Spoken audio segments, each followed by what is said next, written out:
When you think of the 1980s and 1990s NBA, a few names stand out as defining forces.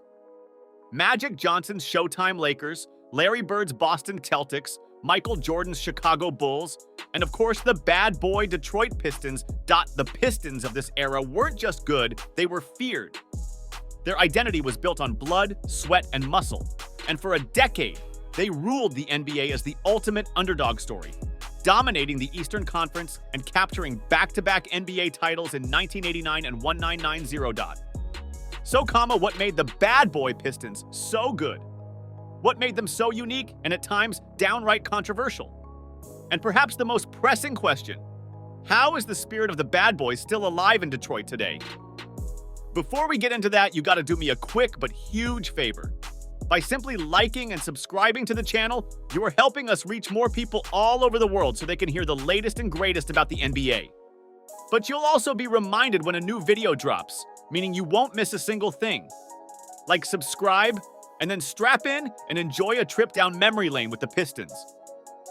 The Detroit Pistons didn't start out as the Bad Boys. In fact, when the team was founded in 1941, they were called the Fort Wayne Pistons and were primarily known for being a gritty, hard-nosed team.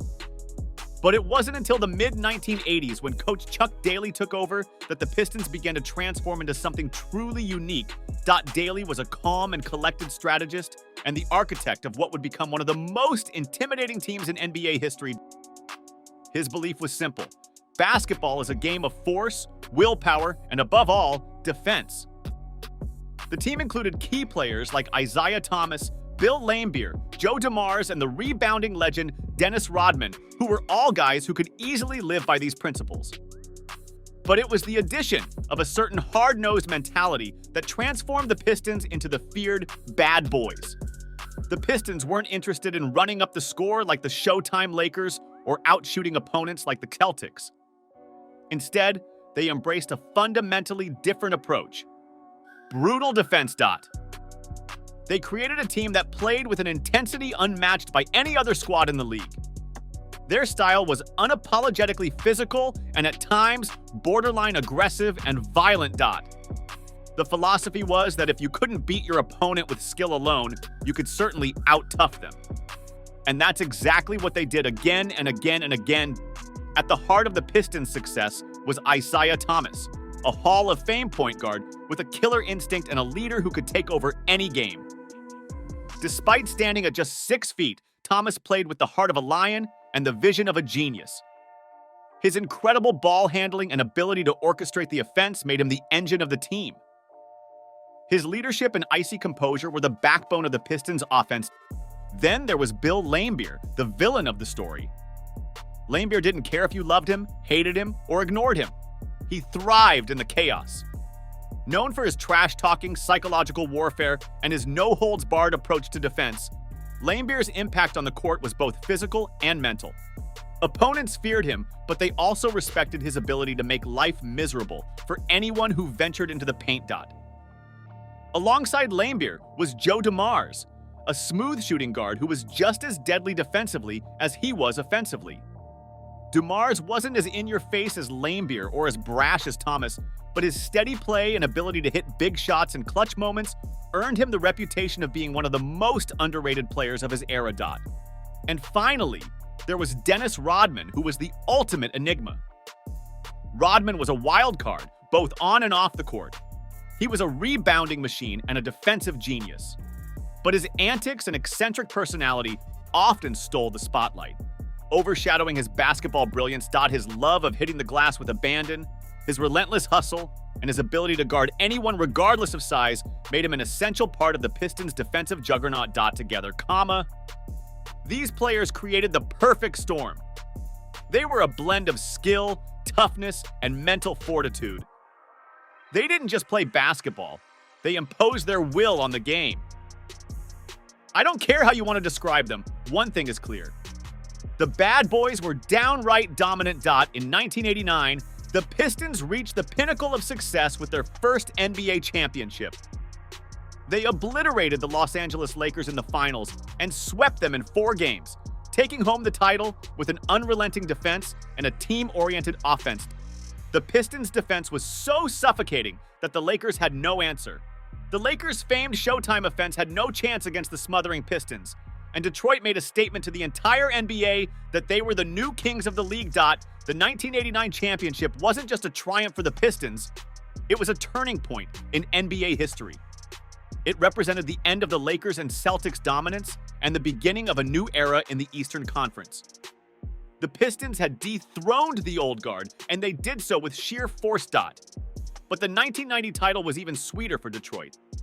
It wasn't just about defending their crown, it was about proving that the Pistons were no fluke. They followed up their dominance in 1989 with another championship run in 1990, this time defeating the Portland Trail Blazers in 5 games. The Pistons' dominance was undeniable. They had shown the world that they weren't just a one-hit wonder, they were here to stay. But what truly cemented the legacy of the Bad Boys was their fierce rivalry with the Chicago Bulls. Michael Jordan, the greatest player in NBA history, had finally reached his peak by the late 1980s, and the Bulls were on the rise. However, the Pistons stood in their way. Time and again, they crushed the Bulls' hopes of advancing to the NBA Finals. The Jordan rules were a defensive strategy designed by coach Chuck Daly to stop Michael Jordan from taking over the game. They would send multiple defenders at Jordan, physically bumping him at every turn and not allowing him to have a clean shot. It was brutal, it was effective, and it was controversial. The Pistons made Jordan fight for every inch of the court. Eventually, the Bulls learned how to overcome the Pistons' onslaught and went on to win 6 championships in the 1990s. But for a while, it was the Pistons who were the immovable force standing between Jordan and glory. The Pistons were known for their defensive prowess, but they were also known for something else: their borderline dirty tactics. The Bad Boys played a game of mental warfare, psychological games, and brutal tactics that made them the most hated team in the league. The reputation of the Pistons was built on hard fouls, physicality, and pushing the boundaries of what was considered acceptable on the court. The team's penchant for hard fouls was legendary, and opponents would often find themselves on the receiving end of a body slam, a shove in the back, or a foul that was just a little too much. Bill Laimbeer, in particular, was known for his hard fouls and his ability to get under his opponent's skin. He loved being the villain, and he did it with style. For many, the Pistons' tactics were seen as unsportsmanlike and even dirty. In a league that valued finesse and high-flying dunks, the Pistons were about as subtle as a sledgehammer. They didn't care if people hated them. They only cared about winning, and their physical approach worked, often too well. While the Bad Boy Pistons have long since faded from their championship glory, their spirit remains a cornerstone of the Detroit Pistons franchise. The team has struggled in recent years to reclaim its former glory, but the franchise's commitment to toughness, defense, and building around grit has never wavered even today. The Pistons continue to play the game with the same edge that defined their championship era. Recently, we saw a big scuffle break out on the court between the Pistons and Timberwolves, and we were all thinking the same thing. The Bad Boys are back. They may not have the same level of dominance, but the Pistons are getting better in a short amount of time and are one of the most exciting teams in the league, especially with superstar in the making Cade Cunningham running the show. It's clear that the dominant and aggressive attitude from the Bad Boys era is still part of their DNA. The Pistons continue to focus on developing young players who embody the same principles of defense, hard work, and physicality that made the Bad Boys so feared. The Bad Boy Pistons were more than just a basketball team. They were a revolution. They were a team that played the game with a fire and intensity that was impossible to ignore. With back-to-back championships, a dominant defense, and a reputation for being downright mean on the court, the Pistons earned their place in NBA history as one of the most controversial yet successful teams ever.